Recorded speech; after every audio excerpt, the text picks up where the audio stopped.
Imagine standing in the royal capital of Madagascar in the year 1829. The air is thick with smoke from wood-burning fires. The chatter of traders mixes with the low hum of court officials, and everywhere you look, people whisper nervously about their new ruler. The queen who has just taken power is not a daughter of a king nor the obvious heir. She is a widow, a woman many underestimated, but one who will soon demonstrate that her rule will be remembered not for mercy, but for fear. Her name was Rana Valona, and for the next 3 decades she would reshape Madagascar with a grip so ruthless that even her enemies would come to respect her tenacity. Rana Valona's rise was never guaranteed. She was born in 1778 to a family that held no throne, no ancient claim of legitimacy, and no vast army. Her father, however, had once performed a small but decisive act. He saved the life of the Merina king, Andrian Ampoinamarian, who was then consolidating power in the highlands. Acts like these mattered in court society. As a reward, her family was elevated, given lands, and drawn into the royal orbit. And from there, Rana Valona was married into the royal household, becoming one of the wives of Prince Radama. Radama, who later became King Radama I, is remembered in European writings as a modernizer. He opened Madagascar to missionary activity, permitted European teachers and advisors to influence governance, and began to adopt aspects of Western learning and technology. To Europeans, Radama was a bridge between Africa and Europe, a man willing to allow Christianity, schools, and the printed word to spread in his land. But what was modernization to the missionaries looked like dangerous interference. Too many in Madagascar. For every church that was built, there was an ancestral shrine neglected. For every school book printed in the Roman alphabet, there was an oral tradition pushed closer to silence. Rana Valona was watching all of this unfold, and while her husband embraced the foreign presence, she cultivated a deep suspicion of it. When Radama died suddenly in 1828, the kingdom teetered on the edge of chaos. According to succession traditions, the throne should have passed to a male relative. Yet Rana Valona, with the backing of military officers and key courtiers, moved swiftly. She declared herself queen, justifying her claim through a mix of alliances, intimidation, and ruthless elimination of rivals. Many who might have opposed her never had the chance to speak. Executions were swift, and whispers of conspiracy were met with brutal suppression. By the time she was crowned, the message was clear. Madagascar had a new ruler, and she would brook no challenge to her authority. For her subjects, this transition was frightening. The Merina monarchy had always wielded power with a degree of harshness, but Rana Valona's style felt different. She was determined not just to protect the throne, but to reshape the balance between Madagascar and the outside world. While Radama had opened the door to European influence, Rana Valona slammed it shut. She saw foreign missionaries, traders, and diplomats as potential usurpers, people who would hollow out Madagascar as traditions and turn the kingdom into a pawn of distant empires. And she was not entirely wrong. The early 19th century was the height of European expansion in Africa. On the mainland, the British, the French, and the Portuguese competed for dominance. Madagascar, with its fertile land and strategic position in the Indian Ocean, was a tempting prize. Rana Valona knew this, and she was not about to let her island become another colony. Yet her method of resistance was not subtle. From the very beginning of her reign, Rana Valona made it clear that survival in Madagascar would be tied to loyalty, tradition, and fear. She reasserted the primacy of indigenous customs, reinstated rituals that had begun to fade under Radama's reign, and reminded her subjects that she was both a queen and a guardian of the island's spiritual foundations. To defy her was to defy not just the crown, but the very order of the world. Her policies shocked Europeans. Missionaries who had enjoyed Radama's patronage were suddenly expelled, churches were destroyed, and Malagasy who converted to Christianity often faced brutal punishment. To Rana Valona, Christianity was not merely a religion. It was a wedge, a means by which outsiders divided her people. By removing it, she believed she was preserving sovereignty. But the method she used, public trials, torture, and execution, created an atmosphere of terror that spread far beyond the capital. Life under Rana Valona quickly became a daily exercise in caution. Spies reported not only political dissent, but also religious deviation. Entire families could be punished if one member was accused of undermining tradition. Europeans recorded the cruelty of these punishments in horrified tones, and while their accounts were often colored by their own cultural biases, they reflect the real fear that her subjects lived under. One of her most infamous tools of justice was the Tangina ordeal, a trial by poison. Accused individuals were forced to swallow the poisonous nut of the Tangina tree, along with pieces of chicken skin. If they vomited the chicken skin intact, they were considered innocent. If not, they died and their guilt was assumed. It was said that tens of thousands perished in this way during her reign, though exact numbers are debated. What mattered more than the figures was the effect: obedience through fear, conformity through survival. Despite the brutality, Rana Valona's reign was not without logic. She saw herself as a defender of Malagasy independence. The brutality was the price of sovereignty. European observers might have called her a tyrant, but many Malagasy saw in her a queen who refused to allow foreign domination. In this sense, her reign sits uncomfortably between narratives of cruelty and resistance. She was ruthless, yes, but she was also unyielding in her defense of her land. Day-to-day life under her rule reflected this contradiction. For ordinary Malagasy, life was harsh, bound by forced labor and heavy demands from the crown. Rana Valona relied on large-scale corvée labor projects to build roads, fortifications, and palaces. These projects cost thousands of lives, but they also symbolized the reach of her authority. The road that stretched from the highland capital to distant territories was not just a path of stone. It was a visible reminder that no corner of the island lay beyond her grasp. Foreign powers, frustrated by her defiance, continued to circle. The French, in particular, dreamed of turning Madagascar into a colony. Traders pushed for more influence. Missionaries pleaded for the right to return. But Rana Valona resisted.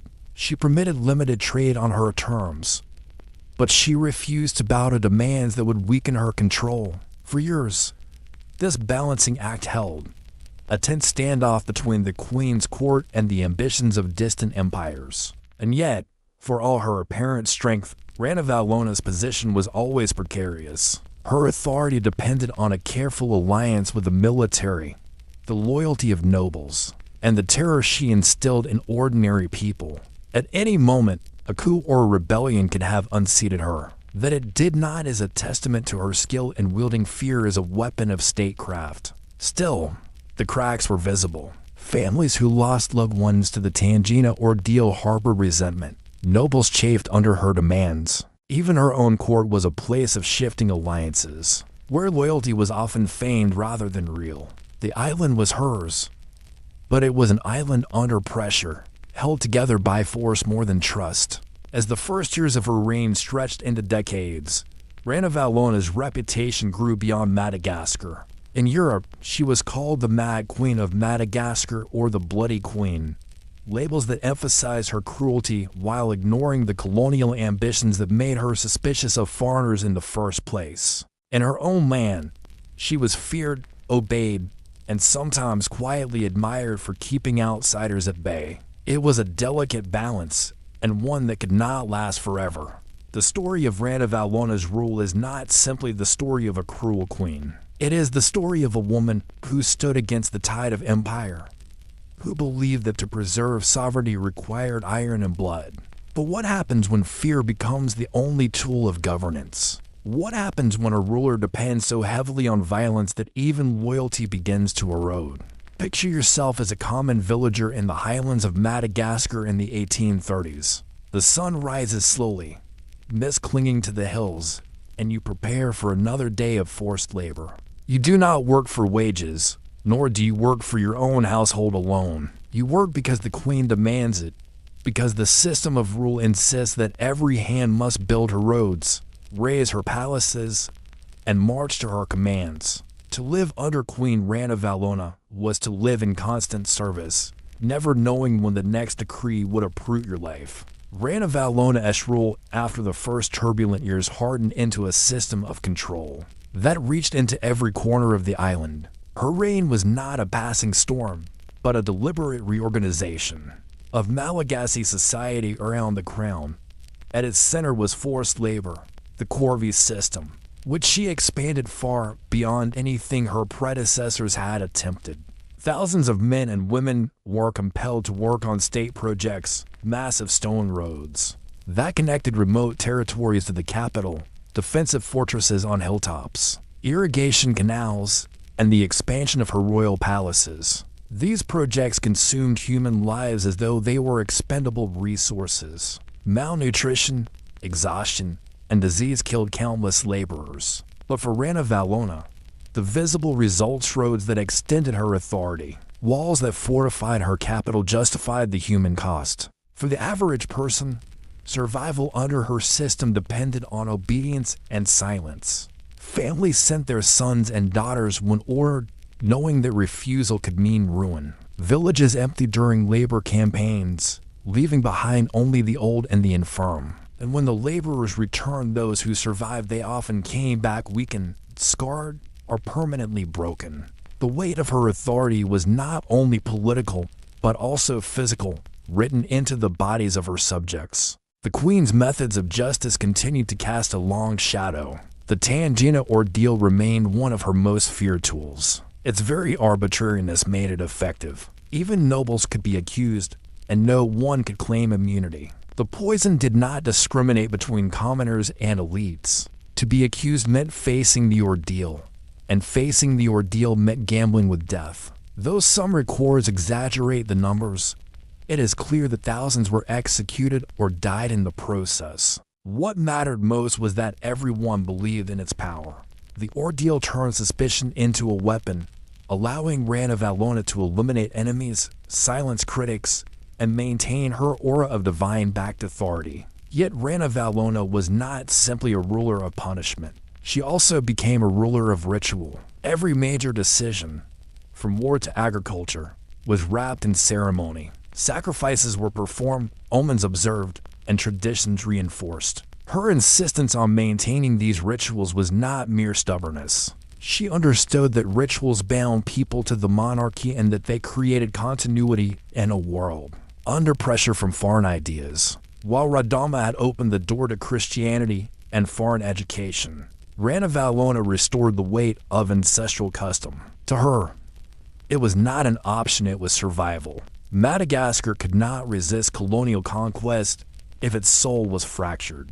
Still, her policies isolated the kingdom. By driving out missionaries, banning Christian worship, and restricting European influence, she made Madagascar an island apart at precisely the moment when global connections were expanding. Trade diminished, knowledge exchanges faltered, and technological advancements slowed. Those who favored modernization saw her as dragging the kingdom backward. But to Ranavalona, this was a price worth paying. Better to be isolated and sovereign than open and enslaved. Even so, she was not entirely closed to the outside world. Certain European artisans, technicians, and traders were permitted to remain those who could provide military expertise or goods. Without threatening her control, Ranavalona encouraged the import of weapons and the training of her soldiers, creating an army that could resist both internal rebellion and external threats. She played a delicate game, allowing just enough foreign skill to strengthen her defenses while refusing any foothold that might undermine her sovereignty. It was a strategy of selective engagement, one that required constant vigilance and brutal enforcement. Life in the capital reflected this duality. On one hand, the royal court glittered with pageantry. Nobles attended elaborate ceremonies, dressed in fine silks and adorned with jewelry crafted from gold and silver. Ranavalona herself appeared as a figure of awe, cloaked in the symbols of power, her presence dominating the proceedings. On the other hand, the same court was a place of whispered fear. Nobles who fell out of favor could disappear overnight. Accusations of treason, witchcraft, or religious deviation could reduce even the most powerful families to ruin. Among ordinary people, Christianity became a particularly dangerous affiliation. Secret gatherings, hidden Bibles, and covert prayers became acts of resistance. For those caught practicing the new faith, punishments were severe: imprisonment, forced labor, or death. Yet despite the danger, small groups persisted. In the shadows of her reign, underground networks of Christians continued to meet. Their very survival a quiet defiance of the Queen's decrees. This underground resilience would later become significant, but in Rana Valona's lifetime, it added to the atmosphere of tension, an undercurrent of resistance that never fully surfaced. The outside world continued to take notice. European newspapers carried accounts of her cruelty, stories of poison trials and mass executions. To readers in London or Paris, she became a figure of morbid fascination, a barbaric queen ruling a distant island with medieval savagery. These portrayals, though often exaggerated, shaped her reputation abroad. For colonial powers, they also provided justification.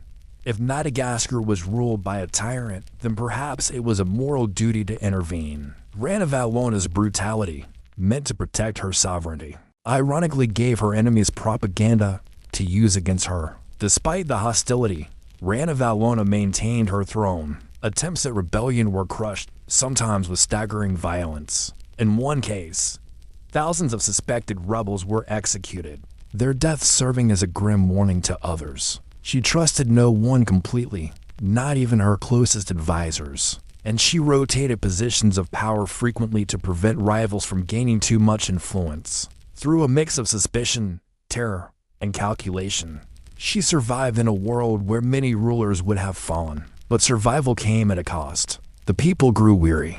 The endless demands for labor, the constant surveillance, and the fear of sudden accusation, these eroded loyalty. The Queen's system of rule depended on obedience, yet obedience born of fear is fragile. Beneath the surface of her authority, resentment simmered. Villages carried their grief quietly. Families mourned their dead in silence, and even nobles concealed their bitterness. The Queen's reign was strong, but it was not secure. As the 1840s unfolded, Madagascar stood at a crossroads. Rana Valona had preserved its independence at a time when much of Africa was falling under European control. She had done so by rejecting foreign influence, enforcing tradition, and ruling through terror. But the isolation was becoming more costly. Other nations advanced technologically, built stronger economies, and deepened global connections. Madagascar, under Rana Valona, remained defiant but stagnant. The very strategies that had protected the island threatened to leave it vulnerable in the long run. By the middle of her reign, foreign observers wondered, how long could this queen maintain her grip? Could a nation built on fear and isolation truly withstand the growing tide of empire? Or would the very brutality that preserved sovereignty eventually tear her kingdom apart from within? Imagine the coastline of Madagascar in the 1840s, where French ships sat anchored just beyond the horizon, their cannons aimed inland. Their commanders convinced that this vast island could not remain outside European control forever. On shore, the Malagasy soldiers stood in formation, armed with muskets, trained in foreign drills but commanded by a queen who refused to yield. At the heart of this tense standoff was Rana Valona, a monarch despised by Europeans, feared by her people, but still unbroken after decades of rule. Her story, entering its final chapters, was not one of retreat, but of defiance taken to its absolute limit. Rana Valona's middle years as queen were dominated by a series of confrontations with France. French ambitions in the Indian Ocean were clear. They sought influence, trade, and ultimately possession of Madagascar. Missionaries who had once enjoyed favor under Radama had long since been expelled, and their complaints to Paris painted Rana Valona as a barbaric tyrant. For the French, this narrative became both excuse and justification. The island, they argued, must be rescued from the Queen's cruelty. In 1845, French naval forces attempted to force concessions from Madagascar. The campaign, known as the Franco-Hova War, turned into a disaster for the French. Ranavalona's soldiers, though less technologically advanced, knew the terrain, and her determination stiffened their resolve through a mix of stubborn defense, guerrilla tactics, and sheer willpower. Madagascar resisted. The French withdrew humiliated, leaving behind their dead and their damaged reputation. For Ranavalona, it was a vindication. She had faced one of Europe's great powers and emerged intact. For her people, it was another reminder that their queen's brutality was matched by an unshakable commitment to independence. But victory came at an immense cost. To sustain her defenses, Ranavalona demanded more labor, more sacrifices, and more obedience. Villages already drained by force projects were now expected to supply soldiers, provisions, and fortifications. The toll was devastating. Fields lay untended, families starved, and resentment deepened. The queen's policies may have preserved sovereignty, but they did so by grinding her subjects into exhaustion. As the years dragged on, Ranavalona's cruelty became legendary. Tales of her punishments spread far beyond Madagascar, often exaggerated, but always terrifying. In one infamous episode, she ordered thousands of workers to participate in a royal hunting expedition. Designed less for sport than for spectacle, the trek through the wilderness killed countless participants through exhaustion and starvation, turning the queen's pastime into a death march. To outsiders, it was evidence of madness. To her subjects, it was yet another demonstration of her disregard for human life when measured against her will. And yet, paradoxically, Ranavalona also presided over a kingdom that remained free at a time when much of Africa was falling to colonial rule. Her brutality shielded Madagascar. For 3 decades, no European power succeeded in breaking her sovereignty. When other monarchs fell, when empires swallowed distant kingdoms whole, Ranavalona endured. The contradiction is stark. She preserved her island at the expense of her people's peace. By the 1850s, the queen was aging, but her grip remained iron. Within the palace, however, seeds of change were sprouting. Her son, Prince Rikoto, had grown into a man shaped by both Malagasy tradition and the quiet influence of foreign thought. Unlike his mother, Rikoto saw value in modernization. In reopening the island to European knowledge and trade, he despised the cruelty of the Tangina ordeal and dreamed of a Madagascar that could be strong without isolation.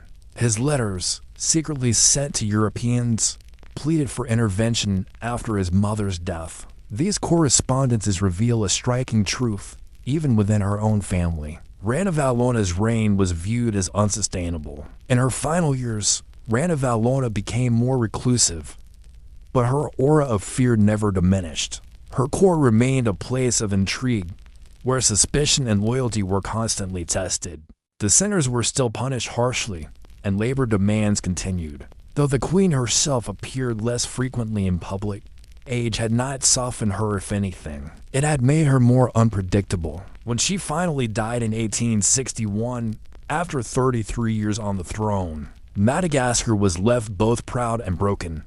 On the one hand, she had achieved something extraordinary. She had preserved her kingdom as independence through one of the most aggressive phases of European expansion. On the other hand, she left behind a society exhausted by labor, scarred by executions, and deeply divided. Her son, Rikoto, now King Radama, to immediately reverse many of her policies. He reopened Madagascar to Europeans, banned the Tangina ordeal, and sought alliances with foreign powers. His reign, however, would prove short-lived, undone by the very openness that contrasted with his mother's isolationism. Looking back, Ranavalona's reign defies simple judgment. To Europeans, she was a monster. To her subjects, she was both protector and tormentor. She represents the paradox of resistance, that to hold back the tide of empire sometimes required methods so harsh that they became indistinguishable from tyranny. Her story forces us to confront an uncomfortable truth about history, that survival often comes at an unbearable cost, and that the line between defender and oppressor can blur beyond recognition. Her death did not end Madagascar's struggle. Within decades, the French would return, this time successfully imposing colonial rule. The independence Rana Valona fought so fiercely to preserve slipped away, and Madagascar became another piece in the European imperial puzzle. In this sense, her reign was both a triumph and a tragedy. A triumph because she delayed colonization for more than 30 years, and a tragedy because the price her people paid was so heavy that when colonization finally came, they were too weakened to resist. When we think of ruthless queens, Rana Valona stands out not only for her cruelty, but also for the strange effectiveness of her brutality. She preserved sovereignty in an age of conquest, making her both one of the most feared and one of the most successful rulers of her time. But her legacy leaves us with an unsettling question.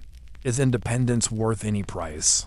Even if that price is the suffering of your own people? Rana Valona's reign reminds us that power can be preserved through fear, but it also leaves behind scars that outlive the ruler herself. If Madagascar shows us the cost of isolation, what happens when ambition takes the opposite form, when a queen does not retreat from empire, but builds one herself? In our next story, we travel to China to meet Empress Wu Zetian, the only woman to rule as emperor in the Middle Kingdom, whose cunning and ambition reshaped the largest empire of her age.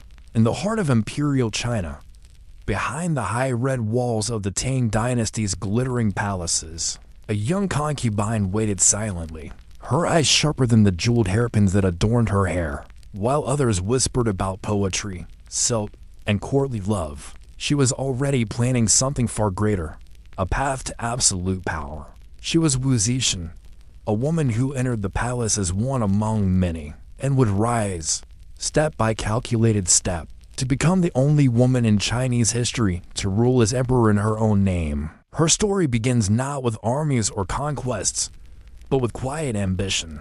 Nurtured in the shadows of the Forbidden City, Wu Zetian was born in 624 CE. During the height of the Tang dynasty, a period many historians call a golden age of Chinese civilization. Her family was well off, with her father serving as a respected official. Unlike many girls of her time, Wu was given an education. She read Chinese classics, studied history, and trained in writing and music. Her sharp intellect set her apart early on, and it would later serve as her most dangerous weapon. In an era when women were expected to be silent, Wu learned not only how to speak, but also how to persuade, manipulate, and command. At the age of 14, she was selected to enter the court of Emperor Taizong, one of the most powerful rulers of the Tang. There, she became a concubine, a minor one, far from the emperor's inner circle. For most, this would have meant obscurity. But Wu Zetian was not like most. She quickly observed the dynamics of the court, the rivalries among concubines, and the weaknesses of those around her. She became skilled in the art of survival, winning favor not through beauty alone, but through her keen mind and her ability to flatter, while subtly outmaneuvering others. Her position might have ended with Taizong's death, for custom dictated that when an emperor died, his concubines who had not borne him children were sent to Buddhist convents to live out their days in seclusion. Wu was indeed sent to a convent, but her story did not end there. Against all tradition, she found a way back. This extraordinary twist came through the next emperor, Gaozong, Taizong's son. Wu had caught his eye years earlier, and once he ascended the throne, their connection reignited. Defying convention, Gaozong brought Wu back from the convent and installed her in his court as one of his concubines. It was a shocking move, scandalous to many, but it marked the true beginning of her ascent. Once back in the palace, Wu Zetian's ambitions grew bolder. She understood that to secure lasting power, she needed to remove her rivals. Her greatest obstacle was Empress Wang, Gaozong's official wife. Empress Wang had status but little influence over the emperor's heart, while Wu was increasingly winning his devotion. The rivalry between the two women escalated, and Wu employed both charm and ruthless strategy to eliminate her competition. The most infamous story of this rivalry, one that reveals both the brutality and the cunning of Wu Zetian, involves her infant daughter. According to historical accounts, the baby died mysteriously, suffocated in her cradle. Rumors swirled that Wu herself had killed her own child, framing Empress Wang for the crime. Gaozong, enraged and grief-stricken, punished Empress Wang severely. Whether the story is entirely true or whether it was propaganda invented by later historians to tarnish Wu's reputation remains debated. What is certain is that Wu used the tragedy to her advantage. Empress Wang was stripped of her title, and in 655, Wu Zetian was elevated to the position of empress. Becoming empress was the turning point. From this moment forward, Wu no longer needed to rely solely on charm. She wielded official power, and she wielded it decisively. She began to build a network of loyal supporters within the court and the bureaucracy. She promoted officials who showed competence and loyalty, regardless of their aristocratic background, breaking the stranglehold of noble families who had long dominated Chinese politics. For scholars and officials of humble birth, Wu's reign was a rare opportunity, and many tied their fates to her. At the same time, Wu Zetian understood the importance of image. She portrayed herself not only as a devoted wife and mother, but also as a ruler blessed by the divine. She used Buddhism, which was growing in popularity, to legitimize her power. Temples and statues were commissioned, and sermons were spread that spoke of a female ruler destined to bring order to the world. She was not simply an empress, she was a chosen figure, a ruler whose authority came from heaven itself. Her relationship with Emperor Gaozong further solidified her control. Gaozong suffered from recurring health problems, often described as strokes or debilitating illnesses, which left him unable to govern effectively. Wu stepped in to assist him, first unofficially and then openly. She began sitting in on meetings, issuing decrees, and making decisions in his name. By the 660s, the empire was being ruled as much by Wu Zetian as by Gaozong himself. Her critics whispered, but her results spoke louder. The empire remained stable, strong, and prosperous under her guidance. Still, her rise was not without blood. Those who opposed her found themselves crushed. Former allies who grew suspicious of her power were demoted, exiled, or executed. Members of Gaozong's family who posed a threat were eliminated, including princes who might challenge her children's claim to the throne. Wu's reign, even in these early years, was marked by both reform and terror. She rewarded loyalty and punished defiance with ruthless efficiency. By the late 660s, Wu Zetian stood in a position no woman in Chinese history had achieved before. She was more than an empress consort, she was the effective co-ruler of the empire. Courtiers and foreign envoys recognized her authority. While Gaozong still held the title of emperor, it was Wu who truly controlled the fate of the Tang dynasty. But ambition has no limits, and for Wu Zetian, being the power behind the throne was not enough. She began to envision something that had never been done before, not simply guiding an emperor, not simply ruling through her sons, but claiming the throne outright in her own name. To achieve this, she would need to outlast her rivals, outthink her enemies, and bend tradition itself to her will. CTA, Wu Zetian had risen from concubine to empress, and now she stood at the threshold of even greater power. But the path to becoming China's only female emperor would demand ruthless choices, political purges, and a redefinition of what it meant to rule. In the next section, we will see how Wu Zetian turned tragedy, religion, and terror into stepping stones toward her unprecedented claim of the imperial throne. Picture the imperial court of China in the 660s, a place where silken robes swept over polished floors. Incense smoke curled upward toward painted ceilings, and every whispered word could decide the fate of families for generations. Within this world, Wu Zetian sat not just as an empress beside her ailing husband, but as the force guiding the empire. As destiny, she had already risen higher than any woman before her. But her ambition did not stop there. Now she would test the limits of power, reshaping the Tang dynasty in her image and eliminating any obstacle that dared stand in her way. Her husband, Emperor Gaozong, had grown increasingly frail, plagued by debilitating illness that left him often unable to govern. Courtiers might have expected his ministers or male relatives to step into this gap, but it was Wu who filled the void.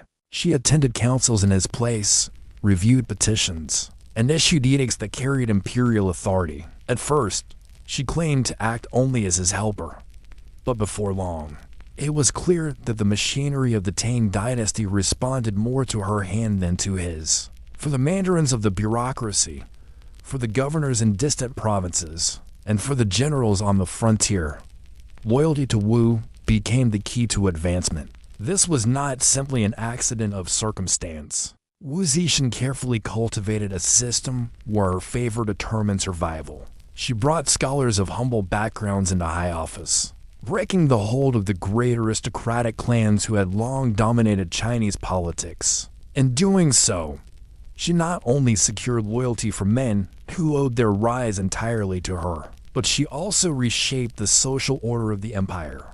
For ambitious men of low birth, she became a patroness, a chance to bypass centuries of hereditary privilege. Yet such disruption came at a price. The noble families, who had seen themselves as the backbone of Tang society, watched with mounting alarm as their influence was eroded. They began to conspire, whispering of rebellion and restoration. Wu met their plots with swift and merciless retribution. Political opponents were charged with treason, stripped of their titles, and executed or exiled. Some disappeared entirely, their fates sealed behind palace walls. Wu understood that mercy was often interpreted as weakness, and she would not allow her authority to be questioned. Perhaps the most shocking of her consolidations came within her own household. Gaozong and Wu had several sons, each a potential heir to the throne, but these sons were also potential rivals to Wu herself. When Gaozong died in 683, one of their sons was placed on the throne, but Wu retained the true reins of power as Empress Dowager. Those who expected her to step aside underestimated her resolve. Within a few years, she deposed one son and replaced him with another, only to remove him as well when he proved inconvenient. The throne became less a symbol of her children's future than a tool for her own continued dominance. Her enemies multiplied, and yet so did her methods of control. One of the most controversial aspects of her rule was her use of secret police, officials tasked with rooting out conspiracies and silencing dissent. These men operated with broad authority, interrogating nobles and ministers, often using torture to extract confessions. While their actions spread fear throughout the court, they also ensured that rebellion rarely advanced beyond whispers. For Wu Zixin, terror was not a flaw, but a feature of governance. At the same time, she was far more than a tyrant. Wu recognized the importance of legitimacy, and she wielded religion as deftly as she wielded the sword. She turned to Buddhism, commissioning grand temples and sponsoring scholars who proclaimed her as a divinely chosen ruler. Sutras were circulated that described the coming of a female monarch destined to bring order and prosperity to the world. By aligning herself with these prophecies, Wu framed her rule not as an aberration, but as the fulfillment of a cosmic destiny. This use of Buddhism served multiple purposes. It not only justified her reign, but also helped to counterbalance the influence of Confucian scholars, many of whom opposed the idea of a woman exercising power. While Confucianism emphasized hierarchy and male authority, Buddhism offered a more flexible framework, one in which Wu could insert herself as a sacred figure. Temples displayed statues commissioned under her orders, and monks carried her message across the empire, reinforcing her image as the Holy Mother guiding the people. Wu also proved to be an able administrator.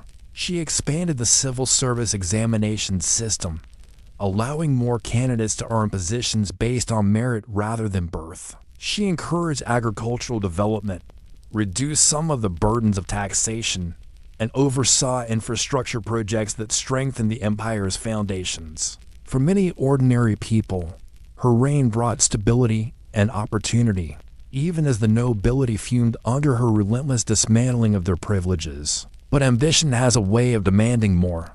Being Empress Dowager, ruling through her sons, was not enough. Wu Zetian began to contemplate something no woman in China had ever done before, claiming the imperial title for herself. The very thought was radical. For centuries, the idea of rulership had been bound up with the notion of the emperor as the son of heaven, a role inherently male.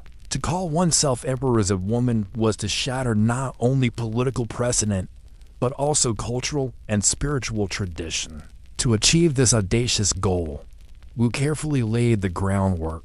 She elevated her own family members into prominent positions, ensuring that the Wu clan had a strong foothold in government. She eliminated rivals within the royal Li family, the traditional lineage of Tang emperors, making it increasingly difficult for anyone to mount a credible challenge. She expanded her control over the military, ensuring that generals on the frontiers owed their allegiance to her. And then, in 690, she made her move, declaring that the Tang mandate had ended and that heaven had chosen her as its rightful ruler. Wu Zetian proclaimed the establishment of a new dynasty, the Zhou. She did not rule as Empress Dowager, nor as regent for her sons, but as emperor in her own right. This was not merely symbolic. Her name was inscribed in official records, decrees were issued in her voice, and foreign envoys were received as though she were any other sovereign. For the first and only time in Chinese history, the highest office in the land belonged to a woman. Not by proxy, not by manipulation, but by open declaration. Her coronation sent shockwaves throughout the empire and beyond. Supporters hailed it as the dawn of a new era, one blessed by divine sanction.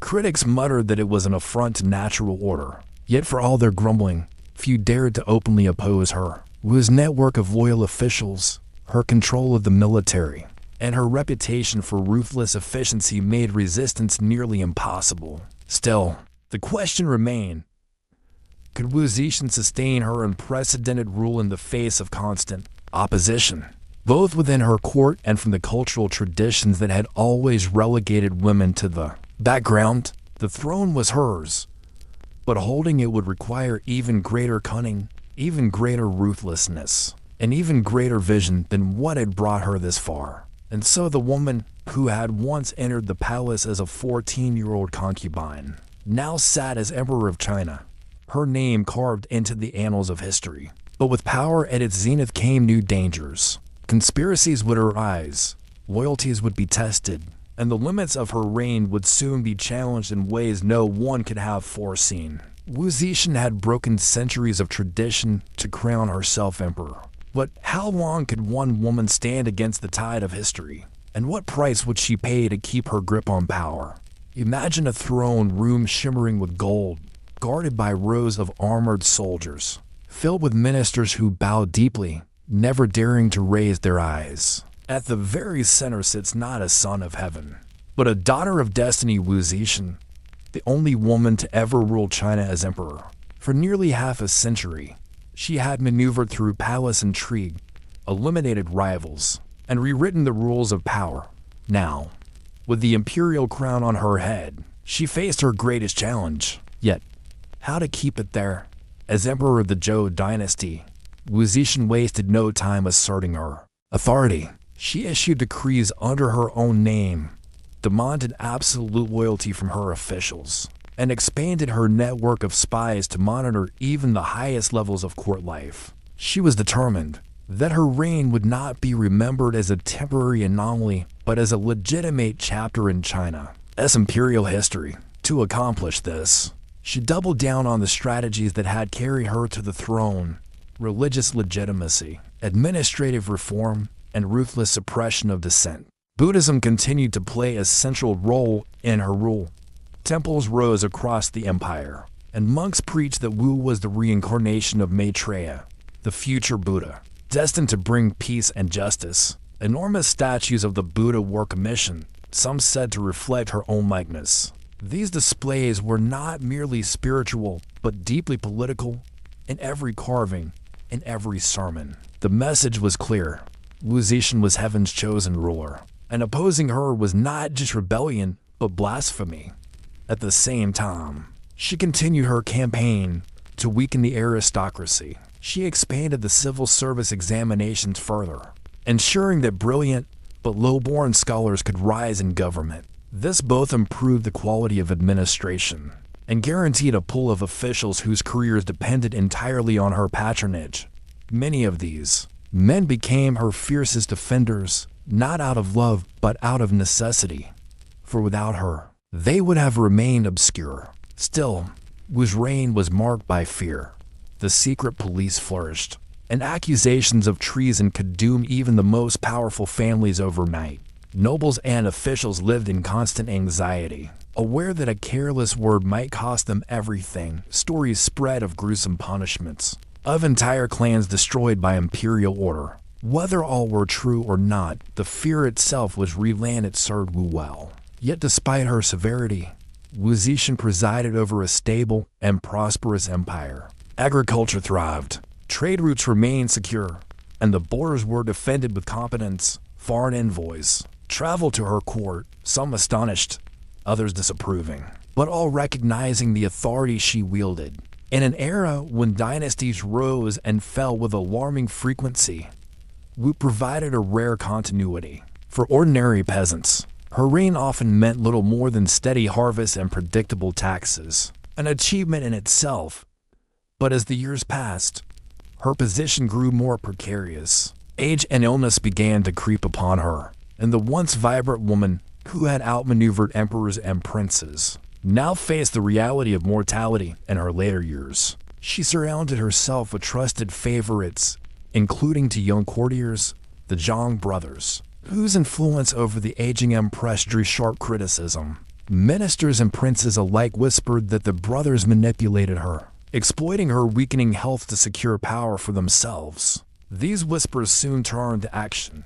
In 705, a coup was staged within the palace. Loyalists of the Tang dynasty, long simmering under Wu's Zhou rule, struck swiftly. The Zhang brothers were killed, and Wu Zetian, now in her 80s, was forced to abdicate. She had ruled as emperor for 15 years and as the power behind the throne for decades before that. But at last, her extraordinary reign came to an end.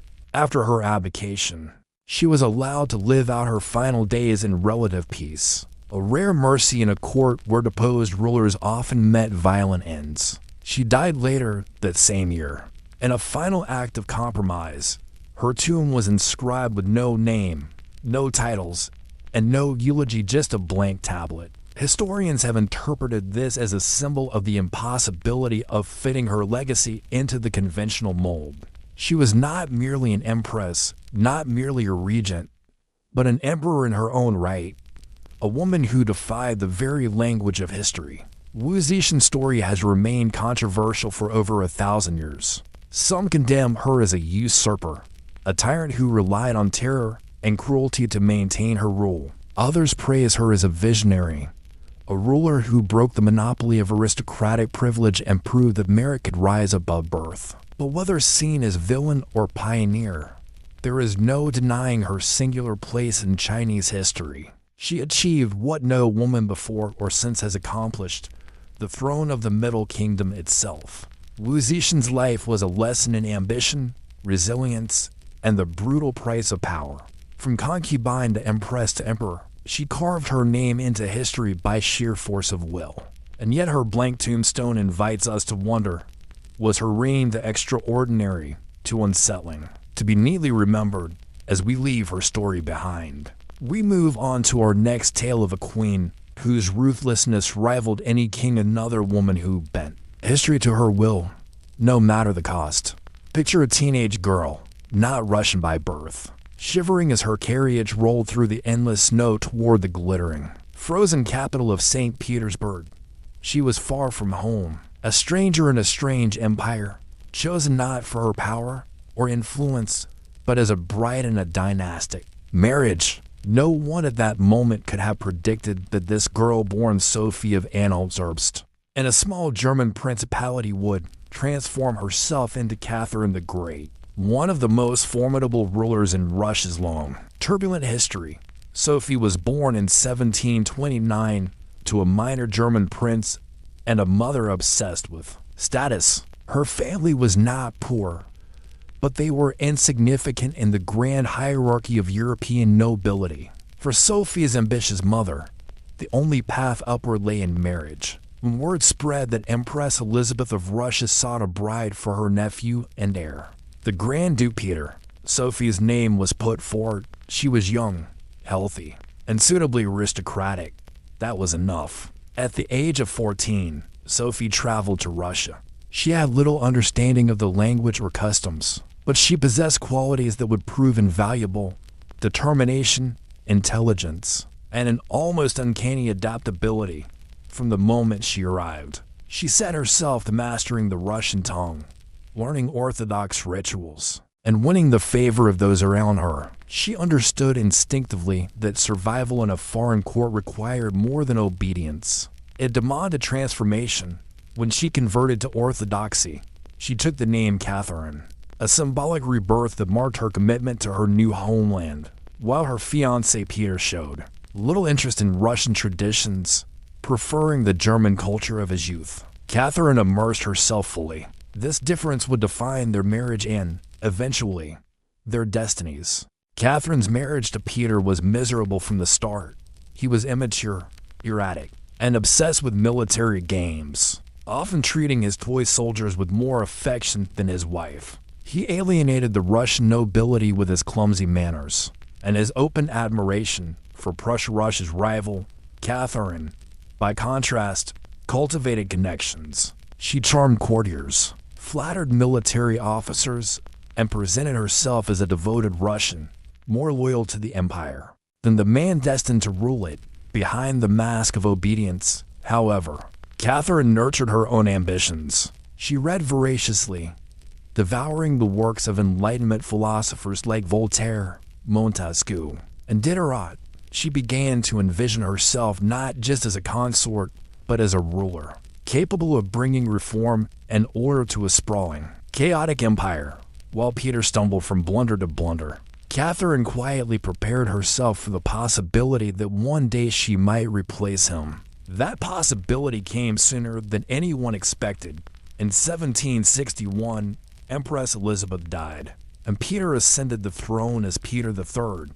His reign was brief, just 6 months, but disastrous. He offended the Russian Orthodox Church, alienated the nobility with reforms that favored Prussia, and displayed open contempt for the traditions of his adopted country. His behavior eroded the support he so desperately needed, and whispers of discontent spread quickly through the court and the army. Catherine, meanwhile, waited and listened. She had cultivated allies among the Guards regiments, elite soldiers stationed in St. Petersburg, who held the real power to make or break emperors. She knew that without their backing, Peter's position was precarious and her own chance was near.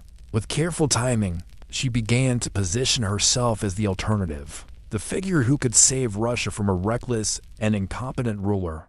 In July 1762, the moment arrived. With the help of her supporters in the military, Catherine staged a coup. She donned the uniform of a guards officer, mounted a horse, and presented herself to the regiments as their rightful leader. The soldiers, disillusioned with Peter and impressed by her resolve, swore loyalty to her. Within days, Peter III was forced to abdicate. Shortly afterward, he died under mysterious circumstances while in captivity, officially of hemorrhoidal colic. Though many suspected assassination, Catherine's hands were never directly tied to his death, but the timing was too convenient for coincidence. Now, at the age of 33, Catherine was no longer a foreign bride in a hostile land. She was Catherine II, Empress of Russia, a woman who had seized the throne in a bloodless coup and who now faced the daunting task of ruling an empire that stretched across 11 time zones. She had achieved what no one had believed possible, but holding onto her throne would prove far more difficult than taking it. Cliffhanger. Catherine had outmaneuvered her husband and captured the loyalty of the military. But could she truly master the vast, unwieldy empire of Russia? And would her Enlightenment ideal survive the brutal realities of absolute power? Imagine standing at the head of an empire so vast that a messenger could ride for weeks and still be within your borders. This was the burden Catherine inherited when she claimed the Russian throne. She was a woman ruling in a world of kings, a pharaoh commanding a people who still whispered of her origins, and a usurper who had dethroned her husband. To survive, Catherine had to prove herself worthy of the crown not just to the nobility, but to the millions of peasants whose sweat and blood sustained the empire. Her first challenge was legitimacy. Catherine knew that seizing the throne through a coup was one thing, but maintaining it required far more. The nobility, the clergy, and the military all had to believe that her rule was not only acceptable but necessary. She began by carefully crafting her image. Portraits of Catherine depicted her not as a foreign German princess, but as a Russian Tsarina, dressed in imperial regalia, radiant with authority. She spoke of herself as the mother of the Russian people, a protector who would guide them toward prosperity. To reinforce her authority, Catherine turned to Enlightenment philosophy. She corresponded with Voltaire, wrote letters to Diderot, and immersed herself in the grand ideas of progress and reason. In 1767, she convened the Legislative Commission, a gathering of representatives from across the empire. With the ambitious goal of drafting a new legal code, she issued the Nakaz, or Instruction, a remarkable document influenced by Montesquieu and Beccaria, which advocated equality before the law, condemned torture, and called for limits on capital punishment. For a moment, it seemed that Russia might become the testing ground for Enlightenment ideals. But ideals are fragile things, especially in an empire built on serfdom. Russia's peasants, millions of men and women bound to the land, lived lives of unimaginable hardship. They had no freedom to move, no control over their labor, and few protections against exploitation. Catherine's reforms, however well-intentioned, threatened the power of the nobility, who depended on serfdom to maintain their wealth, to keep their loyalty. She hesitated. The Legislative Commission dissolved without producing a new code, and serfdom remained untouched. Enlightenment met the iron wall of political reality. Yet Catherine was no mere dreamer. If she could not transform Russian society through law, she would strengthen it through conquest and diplomacy. Her reign became one of expansion and power. Under her leadership, Russia annexed vast territories. The Black Sea coastline was brought under Russian control, giving her empire access to warm water ports. Crimea was annexed, a move that would forever alter the balance of power in Eastern Europe. Through 3 partitions of Poland, she secured huge swaths of land, extending Russia's borders westward and cementing its role as a dominant force in European politics. Catherine's success on the battlefield was matched by her skill in diplomacy. She corresponded with the greatest minds of Europe, projecting herself as an enlightened monarch while simultaneously expanding an autocracy. She invited Diderot to her court, entertained discussions with philosophers, and presented Russia as a nation on the path to progress. Yet beneath this polished image, she wielded power with a pragmatism that was often ruthless. Where her ideals conflicted with her throne's security, she always chose the throne. The contradictions of her reign grew sharper as time passed. Catherine encouraged education, founded the Smolny Institute for Noble Girls, and expanded Russia's cultural life, fostering the arts and commissioning grand architectural projects that reshaped St. Petersburg. She dreamed of turning her empire into a beacon of civilization, admired and respected across the continent. But while noble children learned French and read Voltaire, peasants remained shackled to the soil, their lives untouched by enlightenment. This gap between vision and reality came crashing down in the 1770s with a crisis that nearly destroyed Catherine. Israel, a charismatic Cossack named Yemelyan Pugachev, claimed to be Peter III. Catherine's supposedly dead husband miraculously returned to reclaim his throne, rallying peasants, Cossacks, and discontented groups across the empire. Pugachev led one of the most dangerous rebellions in Russian history. His promise was simple but powerful: freedom from serfdom, relief from taxes, and revenge against the nobility. The uprising spread like wildfire across the countryside, threatening Catherine's control. Villages rose in rebellion, nobles were slaughtered, an entire region slipped from imperial grasp. For a moment, it seemed as if the empire might fracture, undone by the very serfs whose loyalty Catherine had overlooked in her pursuit of noble favor. But Catherine's strength lay not only in vision, but also in resolve. She mobilized her generals, called upon the loyalty of the army, and crushed the rebellion with unrelenting force. Pugachev was captured, caged, and executed in Moscow as a warning to all who might challenge her. The rebellion had been quelled, but its echoes lingered. Catherine had learned a hard lesson. Her throne could survive the criticism of philosophers, but it could not survive the fury of the masses. From that moment onward, her policy shifted. She abandoned serious attempts at reforming serfdom, choosing instead to secure the support of the nobility. The Enlightenment ideals that had once guided her vision gave way to a more conservative, pragmatic rule. She would expand her empire, enrich her court, and leave her mark on history, but the dream of freeing the serfs was deferred for another century. Catherine had weathered coups, rebellions, and the contradictions of her own ideals, emerging stronger each time. Yet as she aged, another challenge loomed not from armies or peasants, but from the one enemy no ruler could outmaneuver: time itself. How would Catherine's twilight years shape her legacy? And what kind of Russia would she leave behind?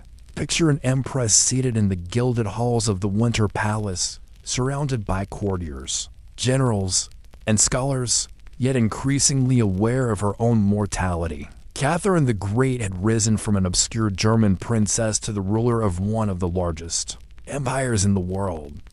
But time was beginning to weigh heavily on her. Her once daring energy was tempered by age, and with it came the pressing question every monarch eventually faced: what would be remembered after she was gone? Catherine understood that her empire was too vast to be sustained by conquest alone.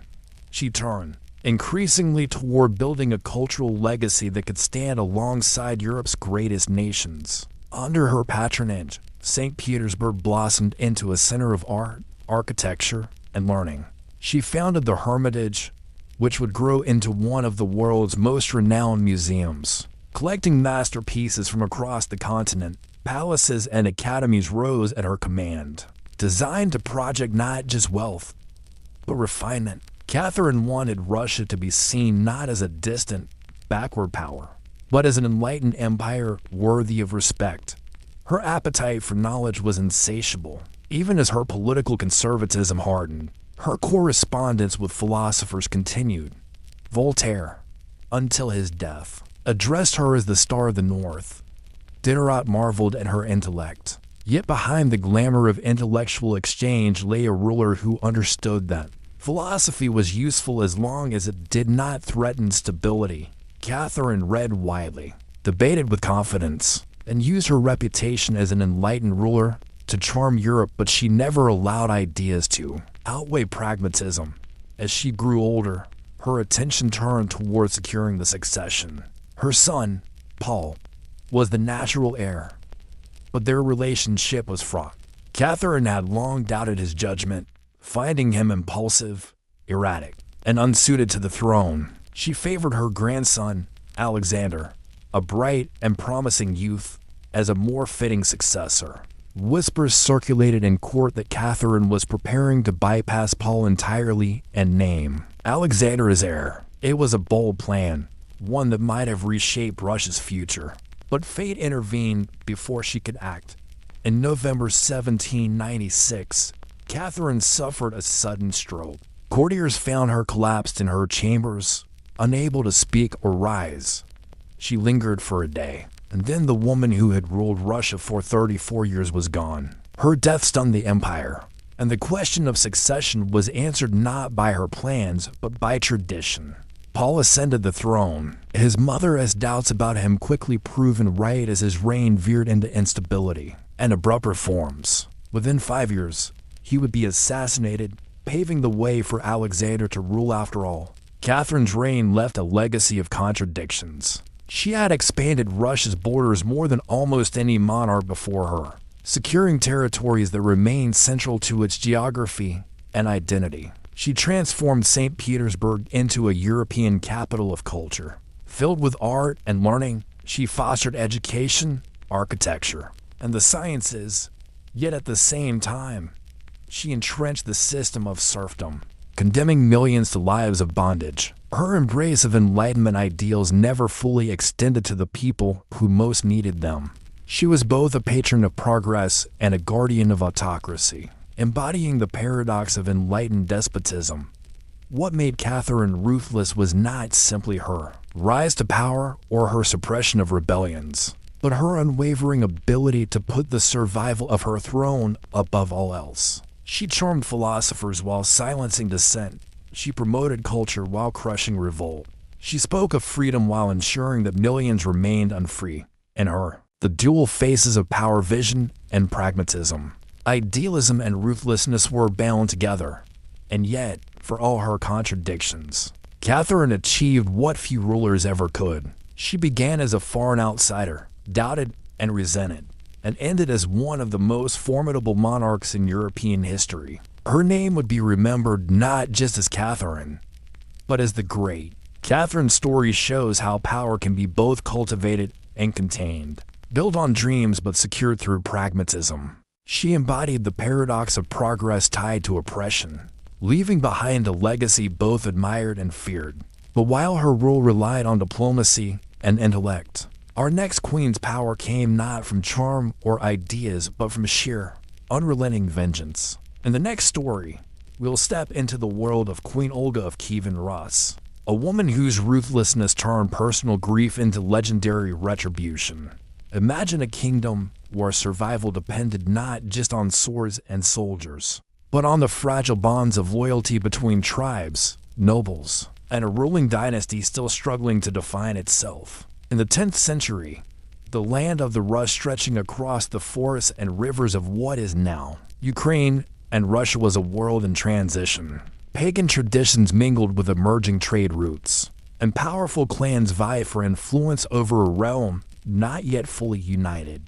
It was into this uncertain world that Queen Olga of Kievan Rus would step, not as a passive widow or background figure, but as a ruler whose ruthlessness would earn her a place in history. Olga was born around the year 890, likely in the Pskov region of northern Rus. Little is known about her early life, but she came from the Varangian tradition, descended from the Norse warriors and traders who had traveled down the great rivers, carving out settlements and fortunes. Her marriage to Igor of Kiev, son of Rurik, tied her fate to the fledgling dynasty that would rule Kievan Rus. It was a match that positioned her within the highest ranks of power. But at the time, she could not have foreseen that she would one day rule the realm herself. Igor's reign was marked by the ongoing struggle to control the diverse peoples of Rus. The Drevlians, one of the Slavic tribes within the Confederation, were both allies and subjects, bound by tribute but eager to assert independence. Tensions simmer beneath the surface, as the balance between submission and rebellion wavered with each demand for payment. Igor, perhaps overconfident in his authority, pushed too far. In 945, he attempted to collect tribute from the Drevlians beyond what they considered fair. This act of overreach proved fatal. The Drevlians captured Igor and subjected him to a brutal execution. According to the Primary Chronicle, a key source for early Rus history, he was tied between two bent birch trees that were then released, tearing his body apart. It was a violent and humiliating death, one meant to send a message. The Drevlians would not be exploited without consequence. For Olga, the loss was devastating. She was left a widow with a young son, Sviatoslav, too young to rule in his own right.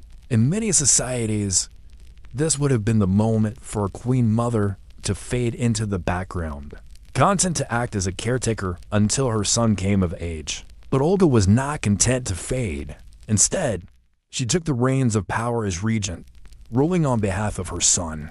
From the very start, she demonstrated that she would not be a figurehead, nor would she allow her husband's killers to go unpunished. The Drevlians, emboldened by their victory, made a move that revealed both their ambition and their underestimation of Olga. They sent envoys to Kiev with a proposal that Olga should marry their prince, Mao, cementing an alliance and effectively legitimizing their rebellion. To them, it was a bold stroke. They could not only escape tribute, but also bring the widow of their slain overlord into their fold. What they failed to recognize was that Olga was not a woman to be coerced. The primary chronicle tells the story with stark drama.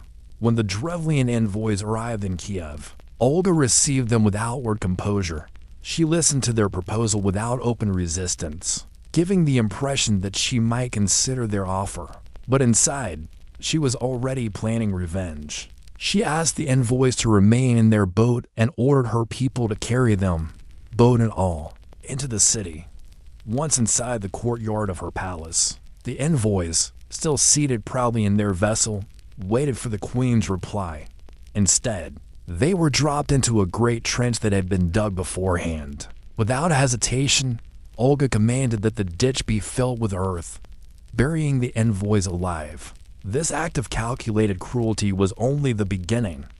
The Drevlians, unaware of the fate of their first delegation, sent a second group of envoys.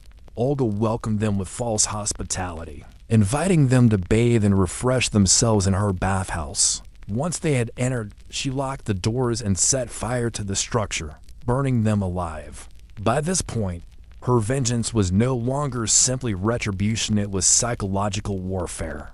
Still unsatisfied, Olga prepared to strike at the very heart of Drevlian power. She traveled to their capital of Iskorostan under the pretense of honoring her slain husband with a funeral feast. The Drevlians, believing her to be open to reconciliation, hosted her with food and drink.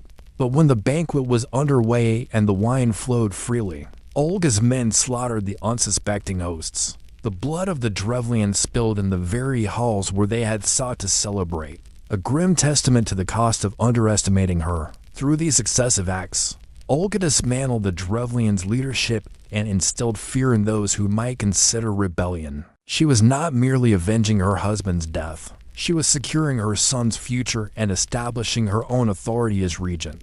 In a society where power was often measured in violence, her ruthlessness was both a message and a necessity. Yet Olga's story did not end with vengeance alone. Even as she crushed her enemies, she began to demonstrate a capacity for governance that extended beyond brutality. She initiated reforms in tribute collection, establishing fixed trading posts and administrative centers that reduced the chances of future disputes. These measures not only strengthened the power of the Kievan state, but also laid the groundwork for a more stable rule. But beneath the surface of Olga's growing authority lay questions that could not yet be answered. Could a woman, ruling in a world of warriors and princes, maintain her grip on power beyond vengeance? Could her reforms withstand the resistance of rival tribes and ambitious nobles? And what path would she choose for her son, whose reign loomed in the future? Olga had proven her ruthlessness in blood and fire, but survival required more than vengeance. As the years passed, her ambitions turned from punishment to transformation, and her gaze shifted from the forest of Rus to the wider world beyond. How would this queen of vengeance reinvent herself as a ruler of vision, and what unexpected path would define her legacy? Picture the silence that follows the storm.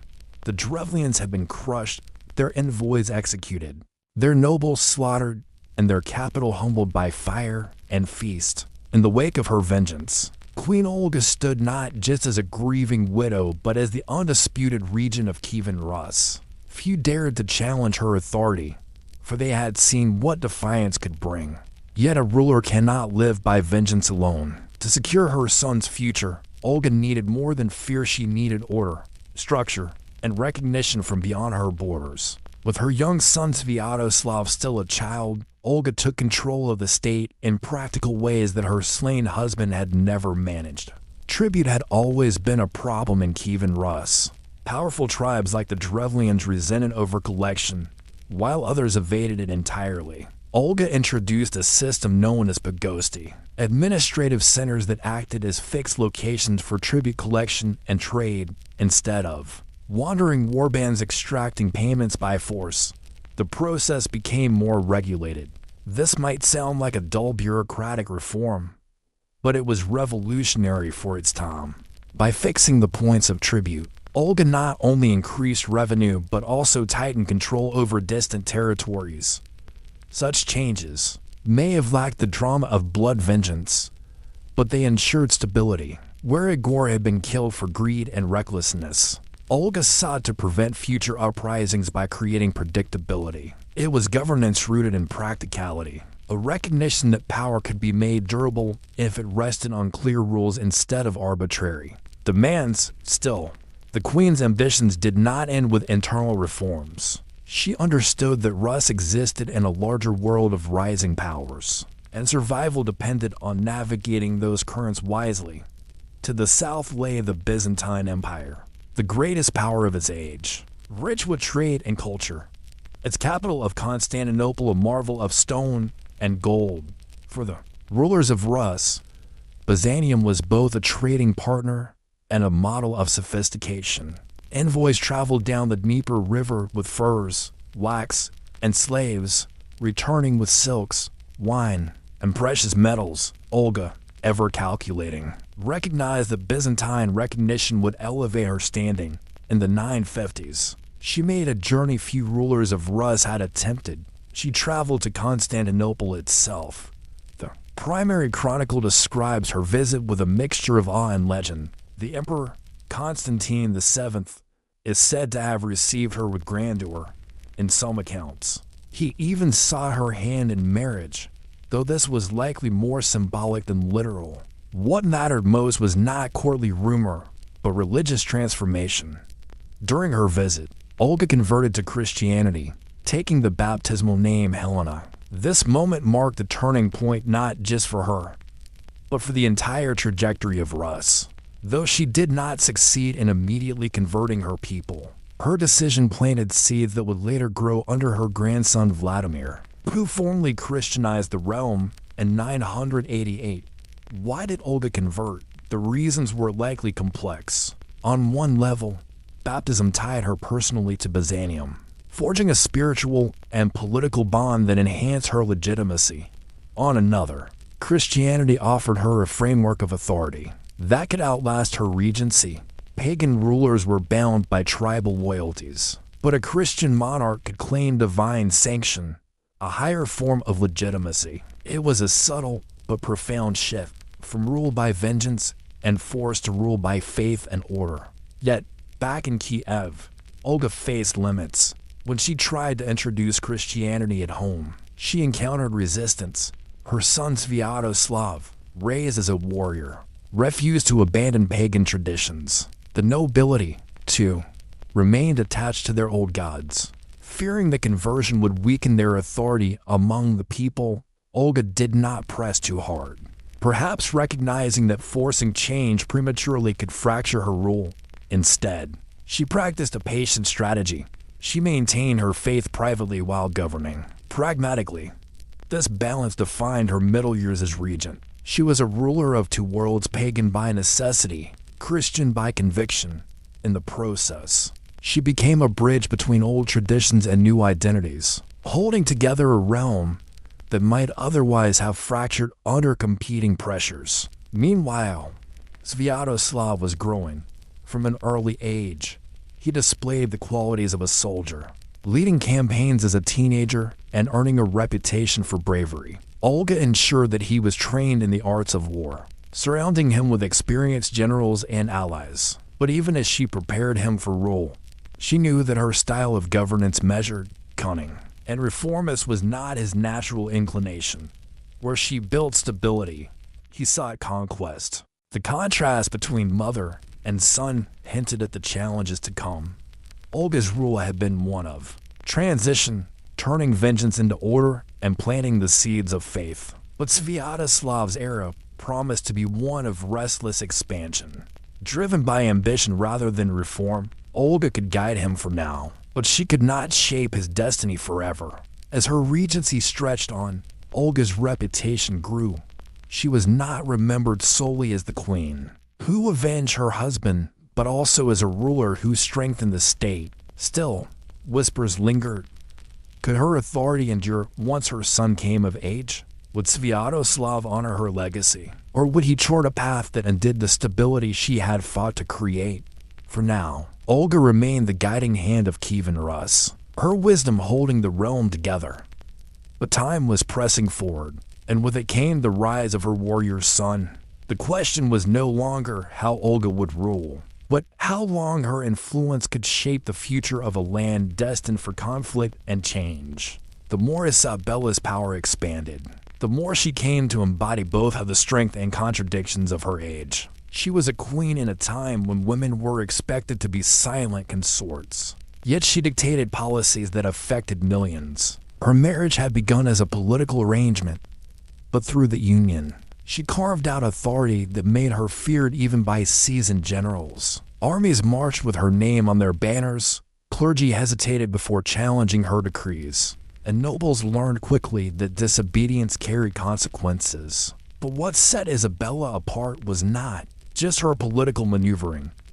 It was the way she blurred the lines between divine conviction and ruthless calculation. She tied her authority to religion so tightly that loyalty to her became synonymous with loyalty to God.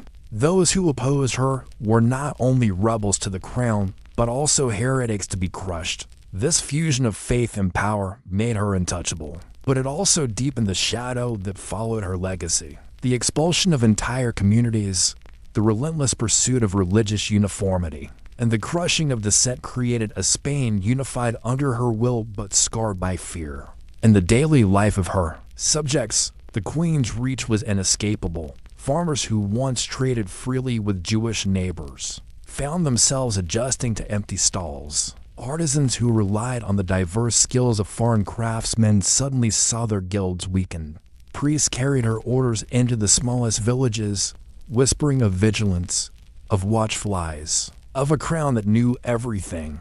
Even as prosperity grew from conquest abroad, many common people felt the weight of her laws pressing down on their daily existence. For them, survival meant adaptation, learning new markets, adopting stricter practices, and sometimes keeping silent in the face of injustice. Yet Isabella's reign also carried the seeds of paradox. The voyages she sponsored opened doors to lands unknown, sparking a global shift that would shape centuries to come. Wealth poured into Spain, new foods altered diets, and curiosity stretched beyond the horizon. To her allies, she was the queen who had laid the foundation of an empire. To her enemies, she was the iron hand that closed off the possibility of tolerance. As she aged, Isabella became more withdrawn, though her influence did not fade. Even in her final years, advisors trembled before her judgment. She had outlasted rivals, reshaped her kingdom, and ensured her bloodline would dominate the European stage. But her story leaves a question that history never stops asking. When a ruler builds greatness through fear, does their legacy inspire remembrance, or does it echo as a warning for those who come after? In the shifting shadows of the Tang dynasty, few names echo with the same mixture of awe and suspicion as that of Wu Zetian. She began not as a queen, not even as an empress, but as a concubine in the vast court of China's imperial palace. The Tang rulers had built one of the most refined and complex bureaucracies the world had seen, and at its heart was a system designed to keep women, especially concubines, ornamental rather than powerful. Yet within this structure, Wu saw pathways that others ignored. What began as obedience soon revealed itself to be ambition, sharpened by intelligence, and in time, that ambition would place her on the very throne that men had declared untouchable for women. The Tang Palace was not merely a collection of gilded chambers and walled gardens. It was a theater of whispers, where alliances formed in candlelit corners and vanished by dawn. The emperor presided at the center, surrounded by officials who prided themselves on mastery of Confucian texts, military leaders hardened by campaigns along the borders, and family factions who plotted marriages to secure influence. For a young concubine like Wu Zetian, entry into this world was daunting. She was expected to please, to remain silent, and to fade away once her youth dimmed. But Wu observed carefully. She studied how ministers carried themselves, how rivals undermined one another, and how even the emperor himself was swayed by subtle suggestions. Where others saw a cage, Wu began to see a map. Her rise was not immediate. After serving Emperor Taizong, she was sent away when he died, as custom dictated, to a Buddhist convent where discarded concubines spent their remaining years in quiet prayer. For most, that would have been the end of influence, a permanent retreat into shadows. Wu, however, refused to accept obscurity. Through connections, charm, and relentless will, she returned to court, this time entering the circle of Emperor Gaozong, Taizong's son. It was an extraordinary reversal, and one that marked the beginning of her transformation from ornament to contender. At first, Wu played her role with patience. She did not immediately demand a favor, but instead positioned herself where she could observe the fractures within the court. Empress Wang, Gaozong's official consort, struggled to secure the emperor. As full devotion, the favored consort Xiao held charm but lacked political vision.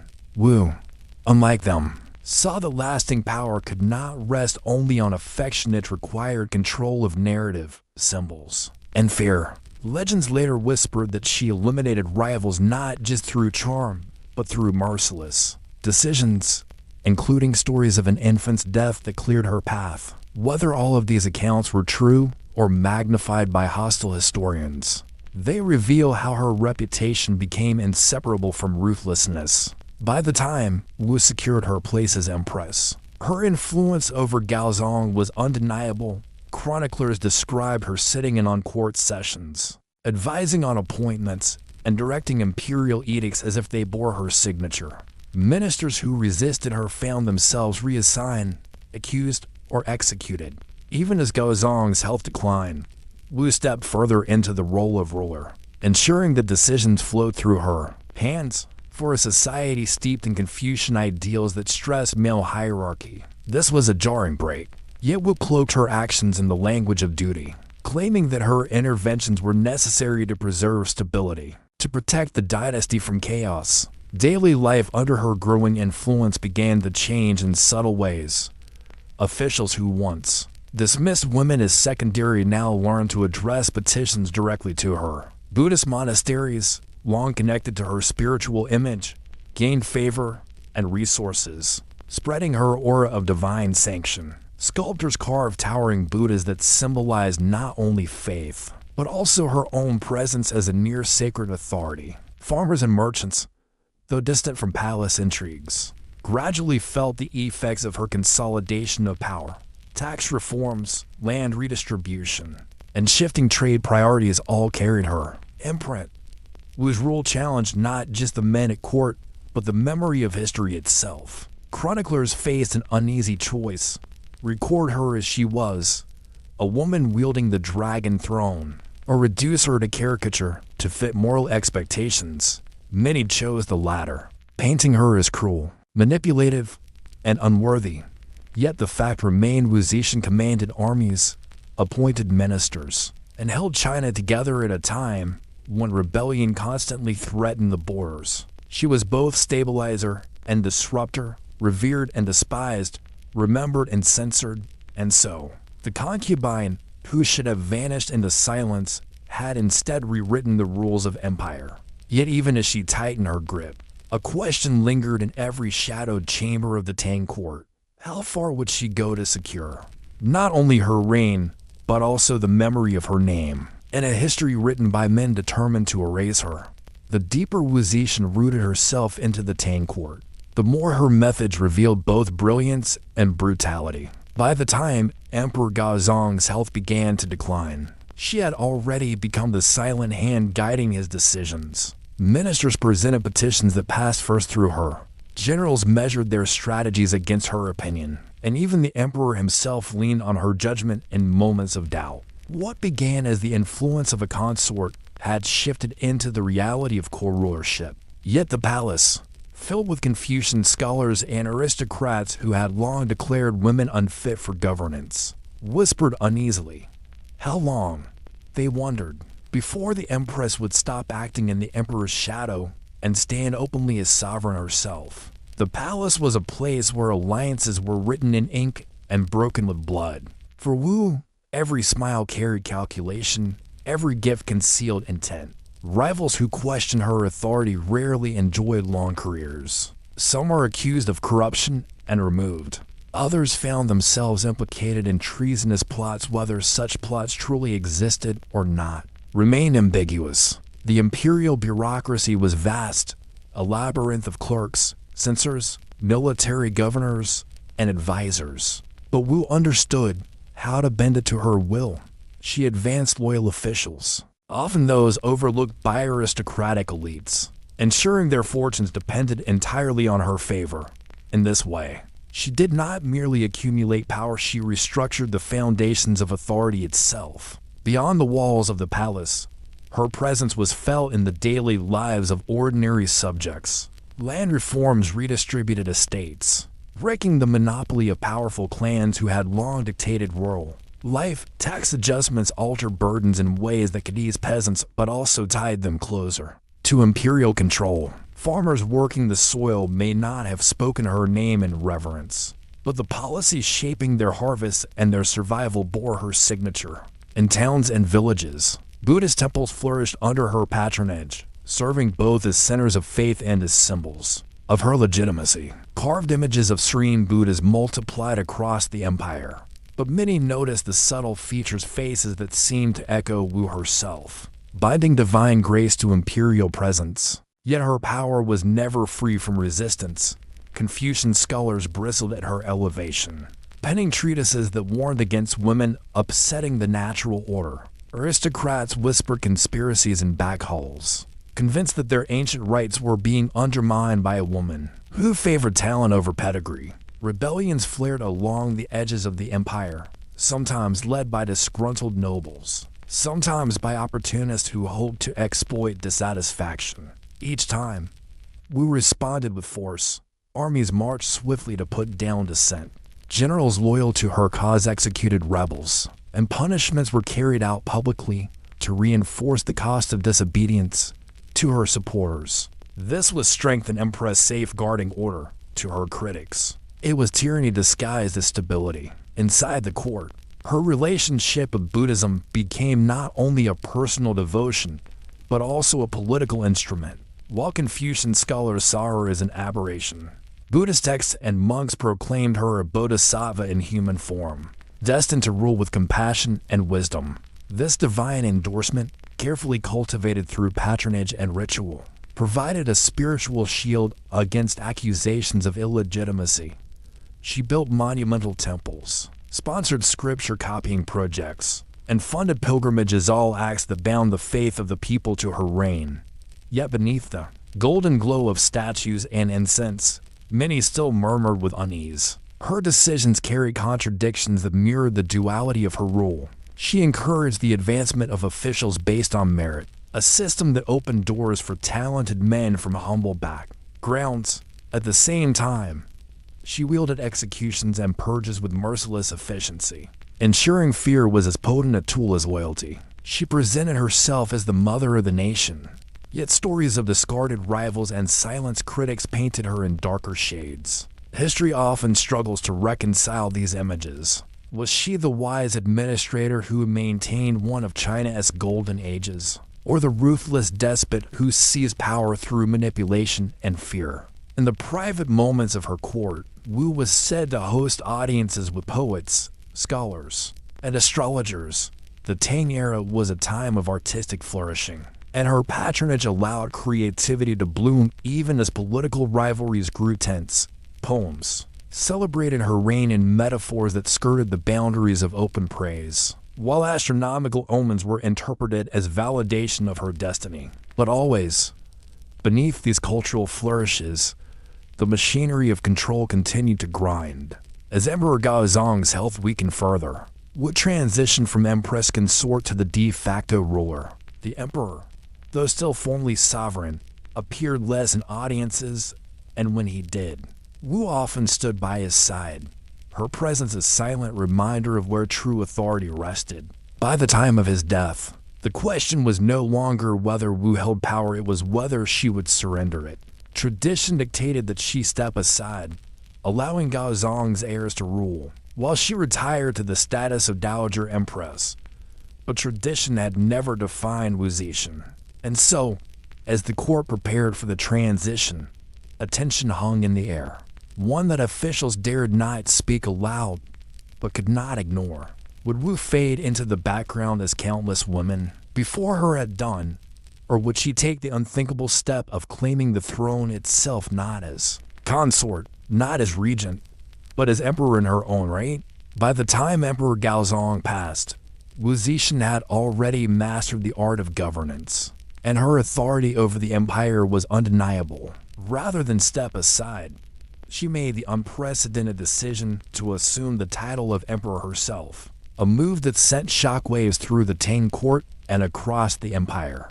In centuries of Chinese history, no woman had ascended to the throne in her own right. The audacity of it was breathtaking, yet Wu's rise had been methodical, calculated, and almost inevitable given the foundation she had laid over decades. Her coronation was not only a personal triumph, but a seismic shift in the perception of women in power. The rituals of sovereignty were designed to bind heaven and earth, human and divine, in a single authority. By taking the dragon throne, Wu symbolically claimed the divine mandate, asserting that she was chosen not by marriage or male approval, but by destiny itself. Officials who had once whispered against her were now compelled to bow, both literally and figuratively, as her edicts reshaped the structure of government. Wu's reign as emperor was defined by the same combination of intellect, ruthlessness, and strategic vision that had propelled her from concubine to regent. She reorganized the bureaucracy, introducing new officials loyal to her meritocratic system rather than aristocratic lineage. She expanded the examination system, ensuring that talent from across the empire could rise to positions of influence, a radical shift in a society long dominated by hereditary privilege. These changes strengthened the central authority of the state and allowed Wu to maintain control over a realm that stretched thousands of miles, from the arid edges of the north to the fertile river valleys of the south. Yet Wu's rule was not without fear. She executed rivals, real or imagined, with a precision that sent clear warnings to any who considered challenging her. Courtiers learned to tread lightly, while the common people, though largely distant from the intrigues of the palace, gradually recognized the consequences of disobedience. At the same time, she patronized arts, culture, and religion in ways that enhanced her legitimacy. Buddhist monks revered her as a figure of divine favor. Temples flourished under her sponsorship, and literature celebrated the sophistication and enlightenment of the Tang Empire under her rule. What set Wu apart was her ability to blend fear with vision. She was not a ruler content with temporary control. She sought lasting transformation. She implemented land reforms, strengthened defenses, and promoted trade and education, all while maintaining a vigilant eye on dissent. Her policies were meticulous, calculated to endure beyond her lifetime, and they did, even centuries later. Wu Zixin would be remembered as both a formidable administrator and a figure of controversy, admired by some, condemned by others, but never ignored. The personal side of her reign remained shrouded in both legend and calculated image. Stories of her cunning, her alleged cruelty, and her intimate dealings with the court were passed down in chronicles often colored by male historians who sought to diminish her achievements, yet, whether fact or exaggeration, these tales reinforced her aura of authority. She understood the power of narrative as much as the power of law. By controlling perception, she secured not only obedience but awe. Throughout her rule, Wu also faced the challenge of succession. Unlike her male predecessors, she had to demonstrate that a woman could produce and groom heirs capable of sustaining the dynasty. Her son, and later grandsons, were raised under her vigilant guidance. Trained in the arts of governance and war, she ensured continuity by carefully selecting their education, their allies, and their positions within the state apparatus. By doing so, She protected the empire from collapse while cementing her own legacy. As the years passed, Wu Zixin's name became inseparable from the Tang Empire itself. She had transformed what many considered a fragile and male-dominated dynasty into a centrally controlled, stable, and culturally rich empire. Her reign would last for more than 15 years, a period marked by both consolidation and expansion. Despite the fear she inspired, she achieved what few rulers ever could: stability, prosperity, and recognition on her own terms. And yet, as her life drew toward its close, one lingering question remained not for Wu, who had mastered every political and military challenge, but for history itself. When a woman could bend an entire empire to her will, when fear, intellect, and vision combined so seamlessly, what could be left for those who followed? Could the structure she built survive the ambitions of future emperors, or would her story fade into legend as an extraordinary anomaly, a cautionary tale woven into the chronicles of men? The answer would unfold slowly as generations reflected on the paradox of Wu Zixin, a ruler both celebrated and vilified, a woman whose cunning and courage had reshaped the course of Chinese history, leaving behind a legacy that was as enduring as it was extraordinary.